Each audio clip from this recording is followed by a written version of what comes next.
చంద్రబాబు, లోకేష్ గార్ల కక్ష సాధింపు రాజకీయాలు రాష్ట్రంలో అరాచకమైనటువంటి పరిస్థితుల వైపు పూర్తిగా నెట్టబడుతున్నాయి.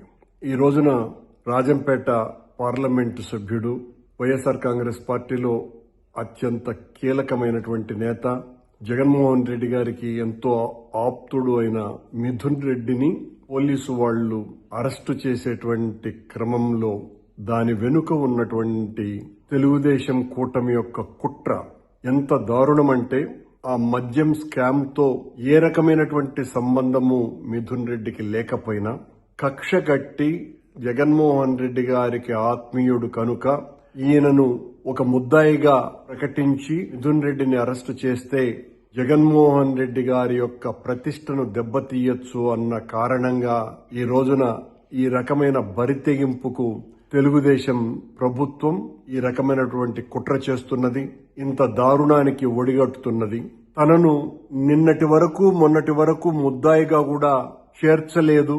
ఈ కేసు పూర్తిగా చాలా బలహీనమైనటువంటి కేసని, ఇందులో ఇప్పటి వరకు అరెస్ట్ అయినటువంటి వాళ్లకు ఇసుమంత పాత్ర కూడా లేదని, వైఎస్ఆర్ కాంగ్రెస్ పార్టీ హయాంలో ఓ మద్యం కుంభకోణం జరిగింది అని వీళ్లకు వీళ్లే ఒక పెద్ద కల్పిత కథ, ఒక ఫిక్షన్ స్టోరీని తయారు చేసి తద్వారా కొన్ని వేల కోట్ల రూపాయలు ఎన్నికల్లో ఖర్చు పెట్టడానికి ఆ డబ్బంతా వినియోగించారు అని ఒక కారణం చూపుతూ, ఎక్కడా ఇంతవరకు డబ్బులు దొరకకపోయినా మద్యానికి సంబంధించినటువంటి డబ్బులని ఎవరివో దొరికితే దానికి అంటగట్టి ఈ కేసును చాలా బలంగా తయారు చేసి వీళ్ళనందరినీ కూడా జైళ్లకు పంపాలా అన్నటువంటి క్రమంలో భాగంగా ఈ రోజున మిథున్ రెడ్డిని అరెస్టు చేసేటువంటి కార్యక్రమం జరుగుతున్నది. దీన్ని తీవ్రంగా ఖండిస్తున్నాం. లోకేష్ గారి డైరెక్షన్ లో జరుగుతోంది అన్నటువంటి చర్చ చాలా పెద్ద ఎత్తున జరుగుతున్నది.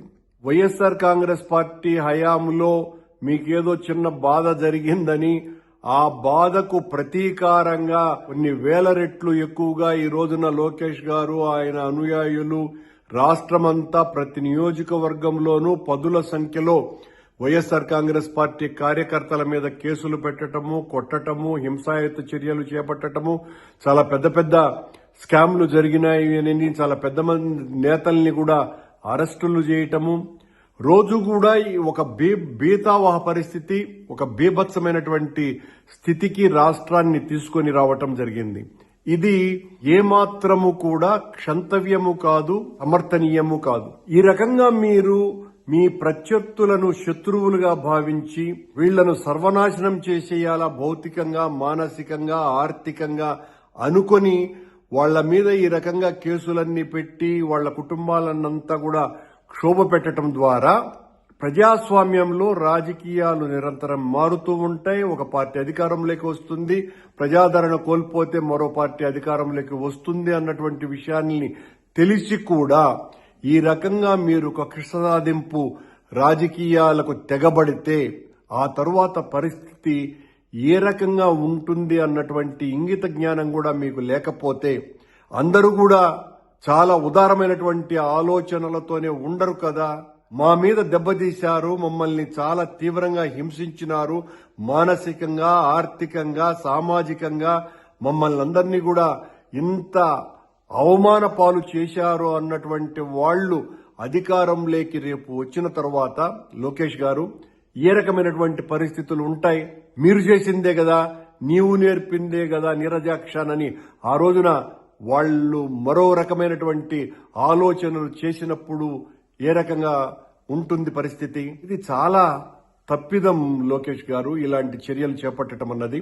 మీరు ఒక మంచి ప్రభుత్వంగా మీరే హామీలైతే ఇచ్చారో ఆ హామీలన్నింటినీ కూడా నెరవేర్చి ఆ సూపర్ 6 పథకాలతో సహా 143 వాగ్దానాలు నెరవేర్చి క్రమం చేసి ఉంటే ఖచ్చితంగా ప్రజలు మిమ్మల్ని ఆదరిస్తారు. మీరు ఏ ఒక్క హామీని కూడా ఎన్నికల్లో ఇచ్చినటువంటిది నెరవేర్చకపోగా ఈ రకంగా ప్రతీకార చర్యలకు దిగుతూ ప్రతి ఒక్కరి మీద నిర్బంధాన్ని ప్రయోగిస్తూ దారుణంగా అందరి మీద కేసులు పెట్టి జైళ్లలోకి నెట్టి వ్యక్తిగతంగా వాళ్ళందరి మీద కూడా భౌతికమైనటువంటి దాడులు చేయటము, దీని వలన మరింత పలుచునైపోతారు, బలహీనమైపోతుంది మీ పార్టీ. తద్వారా మీరు 100% అధికారాన్ని కోల్పోతారు అన్న చిన్న లాజిక్ ను కూడా మీరు అర్థం చేసుకోకుండా ఈ రోజున తెలుగుదేశం అంతా కూడా అంటే ఆంధ్ర రాష్ట్రం అంతా కూడా అందరికీ తెలిసినటువంటి మిథున్ రెడ్డి మీద ఈ తప్పుడు కేసు బనాయించటం వలన మొత్తం వైఎస్ఆర్ కాంగ్రెస్ పార్టీ అంతా కూడా దీన్ని గమనిస్తున్నది. పార్టీనే కాదు ప్రజలందరూ కూడా గమనిస్తున్నారు. మీరు ఈ కేసులు ఏ రకంగా పెడుతున్నారు, జగన్మోహన్ రెడ్డి గారి పర్యటనలను ఏ రకంగా అడ్డుకుంటున్నారు, ఆయన్ను కూడా నిర్బంధించాలని చూస్తున్నారు అన్నటువంటి విషయాలు ఇవన్నీ కూడా ప్రతి ఒక్కటి కూడా లెక్కలు రాసుకుంటున్నారు అన్నటువంటి విషయాన్ని మీరు తెలుసుకోవాల్సినటువంటి అవసరం ఉన్నది. ఈ కేసులో మిథున్ రెడ్డి పాత్ర ఈషన్ మాత్రము లేదు అన్నటువంటి విషయం ఆయన చెప్పటమే కాదు అందరికీ తెలిసినటువంటి విషయం. ఇంతకు పూర్వమే ధనంజయ రెడ్డి గారిని, కృష్ణమోహన్ రెడ్డి గారిని, చెవిరెడ్డి భాస్కర్ రెడ్డిని ఇలాంటి వాళ్ళని అందరినీ కూడా ఆ కేసులో ఏ రకమైనటువంటి ప్రమేయము లేనటువంటి వాళ్ళని అందరినీ కూడా జైలులోకి పంపించి దాదాపు 2 నెలలకు పైగా అయ్యింది. ఇది మీకు ఆనందం కలిగించవచ్చును ప్రస్తుతానికి, గాని ఆ తర్వాత వేదన, రోదన, శోభ మిగిల్చేటువంటి రోజు వస్తుంది అన్నటువంటి సంగతిని మర్చిపోకండి. ప్రజాస్వామ్య రాజకీయాలలో చాలా హుందాగా మనం ప్రవర్తించవలసినటువంటి అవసరం ఉన్నది. మనం భూస్వామ్య రాజకీయాలలో లేము, రాచరిక కాలము నాటి రోజులలో లేము.